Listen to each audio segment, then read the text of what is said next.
We fought back against an abusive principal, and we ultimately came out on top and won. When I first started at MS51, the school was nirvana for me. I loved working there.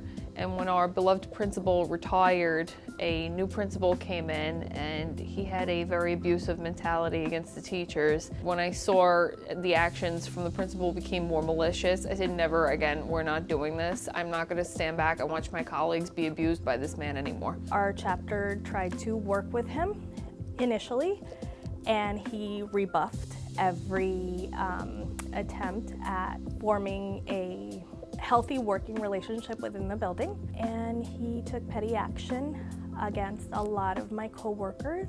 And at that point, there was a group of teachers in the building who banded together, approached myself, I was the delegate at the time, and the previous chapter leader, and we sat and had lunch together, and we all shared stories, stories from people who were not brave enough to come and sit with this meeting, and we decided, look, a possible vote of no confidence may be the way to go if we can get the entire staff on board.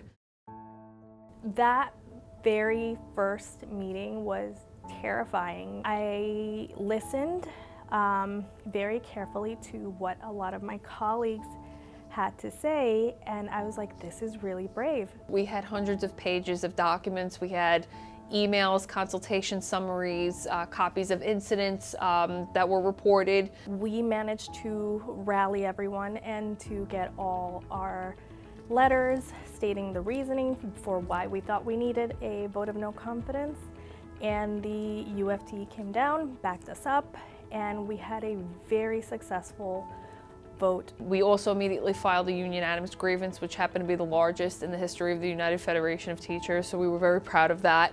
I would sit once a month on the district consultation board. I would share my notes with the superintendent, with my district rep, Nancy Armando. We would fan out, we would talk to some members. We spoke to people who were gladly jumping on board. Then there were other people who were petrified, and at that point we would say, hey, you're not alone in this, and we're here, and we're standing here as a united front, and we're gonna do this together. January 30th, 2023. That was a day that changed my life forever.